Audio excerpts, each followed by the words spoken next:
ഇന്ന് വന്നിട്ടുള്ളത് ഒരു പ്രൊഡക്റ്റ് ട്രൈ ചെയ്ത് നോക്കാൻ വേണ്ടിയിട്ടാണ് കേട്ടോ. വേറെ ഒന്നല്ല, നമ്മളെ ഇൻസ്റ്റയിൽ കുറച്ച് നാൾ മുന്നേ ഭയങ്കര ട്രെൻഡിങ് ആയിട്ട് പോയി കൊണ്ടുവന്ന ഒരു പ്രൊഡക്റ്റാണ്. നമ്മുടെ ഡോക്കിൻ്റെ ഫുഡ് പീലി മാസ്ക് ആണ് കേട്ടോ. ഞാൻ ഇതുവരെ ട്രൈ ചെയ്തിട്ടില്ല. അപ്പോൾ എന്തായാലും ട്രൈ ചെയ്ത് നോക്കാമെന്ന് വിചാരിച്ചു. ട്രൈ ചെയ്തിട്ട് എങ്ങനെയുണ്ടെന്ന് നിങ്ങൾക്ക് കാണിച്ചു തരാം കേട്ടോ. മാസ്ക് ഇടുന്നതിന് മുന്നേ നമ്മുടെ കാലിൻ്റെ അവസ്ഥ ഇങ്ങനെയായിരുന്നു, ഭയങ്കര റഫായിട്ട് ടാനൊക്കെ അടിച്ചിട്ടിരിക്കുകയാണ്. ഇനി നമുക്ക് മാസ്ക് ഇട്ട് നോക്കാം.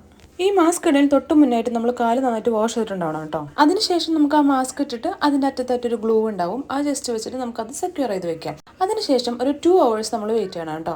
ആഫ്റ്റർ 2 hours നമുക്കത് റിമൂവ് ചെയ്ത് കളയാം. റിമൂവ് ചെയ്തതിന് ശേഷം കാല് നന്നായിട്ട് വാഷ് ചെയ്തിട്ട് വെറ്റ് ചെയ്യണം കേട്ടോ. അതിനുശേഷം ഇങ്ങനെ ആയിരിക്കും, കാല് ജസ്റ്റ് ഇങ്ങനെ ചുളുങ്ങിയ ഒരു ഇതായിരിക്കും കേട്ടോ. അതിനുശേഷം ഫസ്റ്റ് ഡേ ആണ് ഇത്. സെക്കൻഡ് ഡേ ഇതുപോലെ തന്നെയാണ്, പ്ലാസ്റ്റിക് കവറാണ് നമ്മളിങ്ങനെ കാല് കോട്ട് ചെയ്ത പോലെ ആയിരിക്കും കേട്ടോ തോന്നുന്നു. തേർഡ് ഡേ ആയപ്പോഴേക്കും എനിക്കിതുപോലെ പീൽ ചെയ്യാനായിട്ട് തുടങ്ങിയിട്ടുണ്ടായിരുന്നു. ഇതിങ്ങനെ പീൽ ചെയ്ത് കളയാനായിട്ട് നമുക്ക് നല്ലൊരു സാറ്റിസ്ഫാക്ഷൻ ആട്ടോ. എനിക്ക് സെന്നിട്ടനാണ് പീൽ ചെയ്ത് തന്നിട്ടുണ്ടായിരുന്നത്. തേർഡ് ഡേയിൽ എനിക്ക് ഇത്രയാണ് പീൽ ചെയ്ത് പോയിട്ടുണ്ടായിരുന്നത്. പിന്നീട് പീൽ ആവുന്നതൊന്നും എനിക്ക് വീഡിയോ എടുക്കാൻ പറ്റിയിട്ടുണ്ടായിരുന്നില്ല കേട്ടോ, ബിക്കോസ് എൻ്റെ കാലിൻ്റെ അവസ്ഥ ഇങ്ങനെയായിരുന്നു. ഇത് കണ്ടിട്ട് നിങ്ങൾ പേടിക്കണ്ട, മാസ്കിന്റെ റിയാക്ഷൻ ഒന്നല്ല കേട്ടോ. എനിക്കൊരു ഷൂട്ട് ഉണ്ടായിരുന്നു, സോ കണ്ടിന്യൂസ് ആയിട്ട് നിന്നപ്പോൾ കിട്ടിയ നീരാണ് കേട്ടോ.